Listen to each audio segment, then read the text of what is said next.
첫 번째 달려보죠. 예, 뉴진스 한이의 눈물입니다. 앞서 오프닝에서 전해드렸죠. 한이 씨 오늘 대한민국 국회 국정감사에 참고인으로 섰습니다. 국회 사무처 직원들, 국감 참석하러 온 피감기관 직원들 우르르 몰려서 아주 난리도 아니었는데요. 자, 지난번 유튜브 라이브로 폭로했던 그 회사 내 따돌림 문제를 언급하면서 한두 번이 아니었다. 데뷔 초부터 무시당했다. 뭐 거침없이 얘기했습니다. 마지막에 눈물도 보였는데 영상 잠깐 보고 가시죠. 제가 이 일을 겪으면서 많이 생각했던 건데, 물론 이 세상의 모든 문제들을 해결해 줄 수 있는 법은 아니라는 걸 알지만, 그래도 그냥 서로 인간으로서 존경하면 적어도 직장 내 괴롭힘과 따돌림 문제는 없지 않을까 싶고요. 다른 선배님들이 같은 동기분들이든 후배들이든 연습생들은 이런 걱정을 안 했었으면 좋겠고, 제가 한국에서 왜 이런 경험을 해야 하는지라는 말 되게 많이 봤어요. 근데 이 자리에서 꼭 말씀드리고 싶은 게, 죄송하실 필요 없는 게, 제가 한국에서 너무 사랑하고 가족같이 생각하는 멤버들과 직원분들 만났고, 그리고 제가 좋아하는 일을 할 수 있게 해준 나라인데 뭘 죄송하신지는 잘 모르겠고, 오히려 죄송하실 분들은 당당하게 나와서 진짜 잘못한 거 없으시면 숨기가 없이 나오셔야 되는데, 자꾸 이런 자리 피하시니까 너무 답답하고. 자, 남자는 남자의 심정을 압니다. 저 화면 안에 저 뒤에 있는 남자 세 분, 한이가 울 때 같이 울었어요. 네, 한이가 국정감사 마무리 발언에서 눈물을 보였습니다. 서로 인간으로서 존중하면 직장 내 따돌림이나 이런 문제는 없을 거라고 얘기하면서 좀 감정에 북받친 모습을 보였는데요. 앞서 지난달 11일에도 한이는 관련 내용을 유튜브 라이브에서 폭로를 했었습니다. 하이브 소속의 다른 레이블 매니저가 다른 그룹 멤버들에게 한이를 못 본 척 무시해라고 이야기한 걸 들었다고 말하셨는데요. 이 일로 환경노동위원회 국정감사에 참고인으로 채택됐고 오늘 국회에 출석을 했던 겁니다. 이 자리에서 한이는 이 직장 내 괴롭힘 사건을 두고 이런 문제가 한두 번이 아니었고, 데뷔 초반부터 회사 높으신 분들이 인사를 안 받았다고 이야기를 했습니다. 그러면서 한국 문화는 나이 높은 분에게 예의 바르게 행동하는 거라고 이해를 했는데, 직업과 직책을 떠나서 인사를 안 받으신 건 인간으로서 예의가 없는 거라고 생각한다고 지적하기도 했습니다. 자, 다시 한번 말씀드리지만 베트남계 호주 국적, 영어 이름은 한이팜, 베트남식 이름은 팜응옥헌입니다. 한국말이 조금 서툴긴 했지만 뭐가 됐든 뭐 그 울기까지 했으니까 말이죠. 진심을 아마 느끼신 분이 많을 것 같습니다. 그런데 이제 우리나라 위상이 달라져서 K-pop 위상이 달라져서 그런지 이런 문제가 생기면 이제 국제적인 문제가 된다는 거를 우리 사회도 좀 알아야 될 것 같습니다. 지금 들으신 것처럼 요지는 그런 거예요. 저 자리에 왜 나왔냐면, 내가 여기 나와서 이런 얘기를 해야 선후배들이라든가 연습생들이나 동기들이 앞으로 다시는 이런 일을 겪지 않을 수 있을 것 같다라는 게 한이 씨의 얘기였고요. 그래서 그냥 좋은 게 좋은 거다 하고 넘어가고 싶었지만 이거 자리에서 나와서 말을 했다라는 겁니다. 그리고 지금 진짜 진심으로 자기가 생각하기에 책임을 지고 정말 죄송하고 자리에 나와서 말을 해줘야 될 사람들이 나오지 않고 말을 하지 않고 있다라는 게 자기는 많이 답답한 거고, 어른들끼리, 사실 어른들이잖아요. 위에 경영진들의 갈등이니까 그 어른들끼리 갈등에 대해서 갈등이 있을지라도 이 일은 일로 해야지 왜 이런 일을 밑에서 같이 일하는 사람들이 피해를 봐야 되냐, 이런 걸 호소를 한 겁니다. 그렇군요. 알겠습니다. 자, 다음 또 이어갈게요. 진상들이 한자리에. 자, 충격적인 제보 영상 만나보시죠. 자, 한창 식사 중인 테이블로 사장님이 갑니다. 외부 음식물 몰래 먹던 손님들한테 한마디. 저 외부 음식은 삼가주셨으면 합니다. 자, 말이 끝나자 어머머머 진짜 별꼴이야. 안 먹어. 아이고 이거 그냥 포장이나 해주세요. 팍! 자, 사장님 안주들을 챙겨서 주방으로 가시죠. 자, 잠시 후 포장된 음식이 나오고 손님들 자리에서 자 저걸 건네봤더니 벌떡 일어나. 자, 그런데 나가다 말고 다시 백 하더니 한 명은 테이블 사진을 찍어요. 자, 다른 한 명은 안주를 다시 꺼내가지고 테이블 위에다가 저거를 다시 탈탈탈탈탈탈 막 털어놓네. 야, 이거 테이블 위로 보면 난장판을 만들어 놓더니 예, 가자 하면서 씩 웃으면서 가게를 나갑니다. 모르겠어요. 정 기분 나쁘면 별꼴이야 하면서 나가면 되지.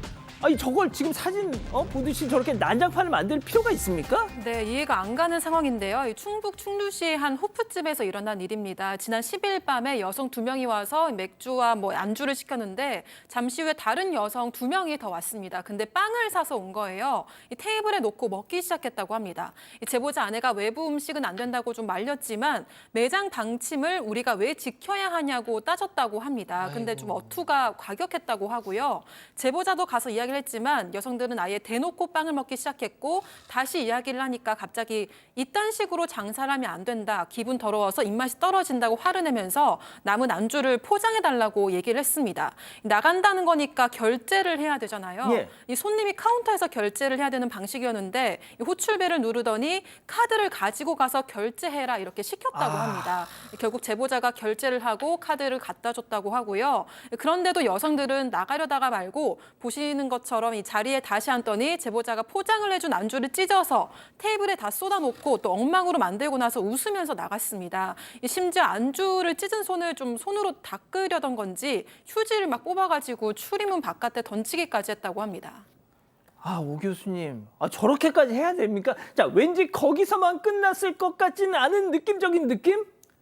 예, 지금 이제 저게 사실 이 호프집이 저 자영업을 갖다 처음 하신 분이래요. 한 석 달밖에 안 됐다라고 하는데 사실 좀 당황스럽죠. 근데 뭐 일반적으로 우리가 뭐 매장 방침이 아니라 그 음식점에 가서 다른 데서 사온 음식점을 먹는 것은 일반적으로 제지를 당합니다. 그러면 그 제지를 당하면 미안하다. 그러고 이제 점잖게 나가면 되는데 그렇죠. 이 두 여성들의 그 직업이 뭔지는 모르겠지만 만약에 자기들도 저렇게 뭐 만약에 사업체를 갖고 있다면 외부 음식 못 먹게 하지 않겠어요? 그런데 거기에다가 안주까지 이렇게 쌓아줬는데 그걸 들고 나가면서 거기다 던지고 또 그 사진 찍고 웃고 나갔다라고 하는 것은 참으로 이제 고약한 사람이라고 우리가 얘기를 하지 않을 수가 없는데요. 좀 상식적이지 않고요. 그리고 상당히 지나치다라고 하는 느낌을 우리가 지울 수가 없습니다. 그러니까 말이죠. 이게 저렇게까지 해야 될 일이냐 이 생각이 머릿속을 떠나지 않습니다. 자, 다음 또 이어가죠. 150개 라바콘이 뿅입니다. 자, 제보 영상 만나보시죠. 자, 트럭 한 대가 경찰차 옆에 가지런히 놓인 라바콘들 옆에 싹 정차를 하죠. 차에서 내린 남성들 2사람. 자, 가져가기 좋게 정리된 라바콘들을 하나씩 트럭 적재함에 저렇게 올리죠. 아이고, 이제 하나 남았네. 저것도 들어서 딱 했어. 자, 그리고는 몽땅 싣고 그대로 슝 떠나갑니다. 자, 박 변호사님, 라바콘 정리해 주는 것 같은데 이게 무슨 반전이 있길래 반장픽에 나오는 걸까요? 너무나 반전이 있습니다. 이 사람들 라바콘 주인이 아니고요. 주인은 따로 있습니다. 네? 정리해 주는 게 아니고 이게 절도해 가는 모습입니다. 이 라바콘 수가 150개고요. 제보자가 이 사비 31만 원 정도의 아주 큰 거액을 들여서 라바콘을 구매를 하고 저기 지금 옆에 보면 경찰차가 있어요. 예. 경찰차 옆에 놔뒀기 때문에 누가 안 가져가겠지 생각을 세상에. 했는데 떳떳합니다. 트럭이 와가지고 사실은 제보자가 트럭을 부른 사이에 그 사이에 다른 트럭이 온 겁니다. 트럭이 와서 아주 떳떳합니다. 얼굴짐 다 나오죠. 조벅조벅. 그 남성들 다 처음 보는 사람들이고요. 이 후방 카메라에 지금 다 찍혀 있죠. 경찰에 신고를 하니까 경찰에서도 이렇게 합니다. 뭐 저 사람들 거 아니냐고. 너무 자연스럽게 가져가니까. 아니다. 내 건데 절도당한 거다 얘기하고 있는데 수사 중인데 아직 못 잡고 있어요. 잡을 방법 하나 있겠죠. 하나. 얼굴 공개하면 지금 바로 라인나우 바로 잡혀요. 당장 잡히는데 그게 안 되니까 지금은 안 잡히고 있습니다. 절도 사건입니다. 그러니까 말이죠. 야, 경찰차 옆에서 양 변호사님. 세상에 이걸 누가 도둑이라고 생각해. 경찰들도 그렇게 똑같이 생각했던 거예요. 저 사람들이 도둑일 거라고 경찰도 어떻게 생각했겠습니까? 제가 말이 다 혼나오네요. 너무 황당해가지고. 야, 진짜 충격적입니다. 좋습니다. 자, 다음 이어가죠. 어디까지가 경청인가요? 자, 집단지성의 판단을 받아보고 싶으시다면서 부부가 함께 두 분이 상의하에 잘 정리된 사연, 제보해 주신 사연 들어보시죠. 안녕하세요. 저희는 알콩달콩 신혼을 즐기고 있는 30대 부부입니다. 결혼 3년 차로 늘 사이가 좋아요. 근데 최근에 크게 부딪히는 일이 있었는데요. 바로 리액션 때문이었습니다. 한 번은 아내가 회사에서 있었던 힘든 일들을 집에 와서 마구마구 털어놨는데요. 남편인 저는 눈으로는 TV를 봤지만 귀로는 아내 이야기를 끝까지 경청했습니다. 다 듣고 나서 그랬구나, 힘들었겠네라고 말하면서 공감도 해줬어요. 근데 바로 여기서 아내가 너무 서운했다는 겁니다. 아내는 이야기할 때 눈을 마주치고 중간중간 리액션도 하면서 잘 듣고 있다는 느낌을 줬으면 했는데 제가 딱 그냥 듣기만 해서 섭섭했다는 건데요. 제대로 듣는 건지 마는 건지 TV만 보고 있으니까 알 수 없었다는 겁니다. 하지만 저는 멀티가 잘 되니까 눈으로는 TV를 보고 귀로는 아내 이야기를 잘 들었어요. 이야기를 안 들은 것도 아니고 끝까지 다 듣고 공감까지 해줬는데 대체 뭐가 문제인 건지 이해를 할 수 없거든요. 결국 이 다툼은 경청에 대한 논의로까지 이어져서 아내는 제 태도가 경청의 태도가 아니라고 하고 저는 귀 기울여서 들어주면 그만이지 굳이 리액션을 해야만 경청은 아니다 이런 입장입니다. 아무리 이야기를 해도 이견이 좁혀지지 않아서 사건 반장에 물어보기로 했는데요. 경청 문제로 다투게 된 우리 부부 어떻게 생각하세요? 아, 그렇군요. 좋습니다. 기다리고 기다리셨던 부처 핸즈업 타임 6천여 분의 우리 가족 여러분들 함께하고 계신데요. 채팅창에 OX로 함께 참여해 보시죠. 먼저 아내입니다. 오빠, 우리 회사 그 박지훈 과장 있잖아. 그 인간 진짜 짱나. 점심 메뉴가 맨날 지 좋아하는 김치찌개야. 가끔 파스타도 먹고 싶은데 맨날 김치 들어간 음식만. 내가 집에서 김치 안 먹는 이유가 그 인간 때문이라니까. 오빠, 내 말 듣고 있어? 야, 양지열, 너 내가 말 듣고 있어 지금? 내가 방금 뭐라고 했는지 너 그대로 읊어봐. 뭐? 그냥 김치가 싫다는 게 아니잖아. 그 앞에 한 말 있잖아. 내 말 제대로 좀 들으라고, 동그라미. 아, 제가 제일 좋아하는 구도. 자, 다음 남편입니다. 야, 다혜야, 내가 뭘 또 허투루 듣는다고 그래. 오빠는 멀티태스킹이 가능해서 TV 보면서도 자기가 하는 말 다 알아들을 수가 있어요. 자, 김치찌개가 싫다는 거 아니야, 그지? 그래서 집에 와서 김치 쳐다도 보기 싫다는 거잖아, 그지? 맞지? 가끔은 파스타도 먹고 싶다는 거잖아, 그지? 오윤성 과장 때문에 짜증난다는 거잖아, 그지? X. 아, 그 마지막 사람 이름 틀렸습니다, 박 변호사님. 자, 이게 사실은 얘기하고 소통할 때 공감한다고 느껴지는 건 뭐냐면 반응, 리액션이거든요. 사실 저도 그런 걸 잘 못해가지고 좀 고생을 많이 했는데 방법은 매우 간단합니다. 반복을 하면 됩니다. 예? 박지훈? 박 과장? 아, 박 과장. 이러면 김치찌개? 김치찌개. 이렇게 똑같은 말을 동어 반복하면 무슨 내용인지는 몰라도. 몰라도 상관없어요. 몰라서. 똑같이 해주면 아니, 상당히 그거 들어주면 제일 좋지만 사기를 치고 아니 사기라기보다는 방법이 없다면 동어 반복만. 똑같은 말을 계속 해주면 아주 좋은 방법. 공감하고 경청하는 것처럼 보이거든요. 굿 아이디어. 네.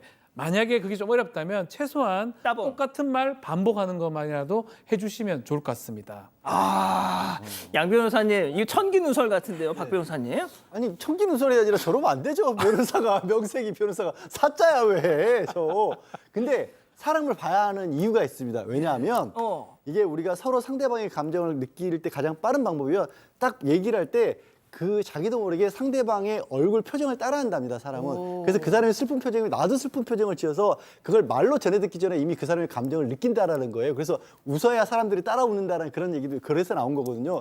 근데 귀로만 듣고 있으면 그게 안 되잖아요. 공감을 안 해주는 거고 그러면 안 해도 그 공감이 서운하다는 걸 느낄 수밖에 없습니다. 그러니까 얼굴 보시고 들어주세요. 잠깐 TV에서 눈 돌리면 좀 어때요? 사건 반장 볼 때는 아내분이 예의로 하십시오. 아유, 좋습니다. 좋습니다. 아니, 근데 정말 이게 부부간의 불화의 원인이기도 하고, 남녀 연인 사이에 저도 과거 이런 걸로 좀 많이 충돌이 있었는데, 자, 백다혜 아나운서 본인 의견. 저는 경청은 이게 눈을 바라보고 집중해서 들어주면서 리액션을 하는 게 경청이라고 생각을 하고요. 차라리 말을 안 해도 TV를 안 보고 이 아내의 눈을 바라보셨으면 어땠을까 이런 생각이 들었습니다. 눈을 바라보면서 네. 딴 생각하라고요? 아니요. 그런 건 아니고 차라리 다른 곳을 보면서 얘기를 하기보다는 차라리 그 눈을 바라보면서 그랬구나 이렇게 얘기를 해주는 게 좋지 않았을까. 그렇군요.